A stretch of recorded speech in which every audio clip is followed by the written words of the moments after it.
প্রিয় দর্শক আসসালামু আলাইকুম। দেশ এবং প্রবাস থেকে যে বাজার আজকের এই প্রতিবেদন দেখছেন সবাইকে স্বাগত জানাচ্ছি স্বপ্নের কৃষি টিভি চ্যানেলের পক্ষ থেকে। আমি সাইফুর রহমান। দর্শক, আজকে আপনাদেরকে দেখাবো কিভাবে বাড়ির সামান্য ফাঁকা জায়গাটুকু ব্যবহার করে সফলভাবে আদা চাষ করতে পারেন, আর আদা চাষে কতটুকু সম্ভাবনা রয়েছে। তো চলুন দর্শক, বিস্তারিত থাকছে প্রতিবেদনে। আদা শুধু একটি মশলা নয়, এটি একটি ঔষধি গুণসম্পন্ন ফসল। এর চাহিদা সারা বছর বাজারেই থাকে। তো চাইলে বাড়ির আঙ্গিনায় চাষ করে নিজের চাহিদা পূরণের পাশাপাশি বাড়তি আদা বিক্রি করেও সফল হওয়া সম্ভব। রান্না ছাড়াও আদা হজমে সাহায্য করতে, এমনকি ঠান্ডা কাশির উপশমে এবং চাতেও ব্যবহার করা হয়। আদা চাষের জন্য এরকম স্যাঁতসেঁতে মাটি বা ছায়াযুক্ত স্থানের প্রয়োজন। আপনি চাইলে বস্তায়ও আদা চাষ করতে পারেন।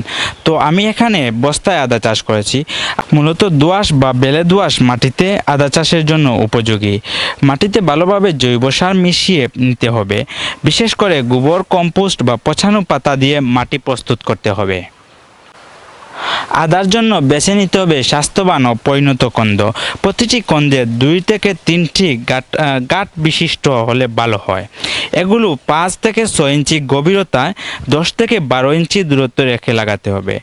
আদা সাধারণত বর্ষাকাল থেকে শুরু করে চাষ করা হয়। প্রতিদিন সরাসরি পানি দেওয়ার দরকার নেই, তবে গাছে যেন আর্দ্রতা থাকে সেটা নিশ্চিত করতে হবে। সময় মতো আগাছা পরিষ্কার করতে হবে। প্রতি মাসে একবার হলেও জৈব সার দিতে হবে। আদা সাধারণত রোপণের 8 থেকে 10 মাস পর উত্তোলন করা যায়। যখন দেখবেন আদার পাতা হলদে হয়ে গেছে, তখন চাইলে আপনি মাটি খুঁড়ে আদা সংগ্রহ করতে পারেন। আদার বাজার মূল্য 100 থেকে 200 পর্যন্ত হয়ে থাকে মৌসুমী অনুযায়ী। ছোট পরিসরে শুরু করে আপনিও হতে পারেন একজন সফল আদা চাষি। শুধু প্রয়োজন চেষ্টা, নিয়মিত যত্ন এবং বিশ্বাস। বাড়ির আঙ্গিনায় ফেলে রাখা জায়গাকে ব্যবহার করে একটু যদি সবুজে ভরে তোলা যায়, তাতেই নিজেরও উপকার বেশি, পরিবেশের উপকারও হবে এবং অর্থনীতিও বাড়বে।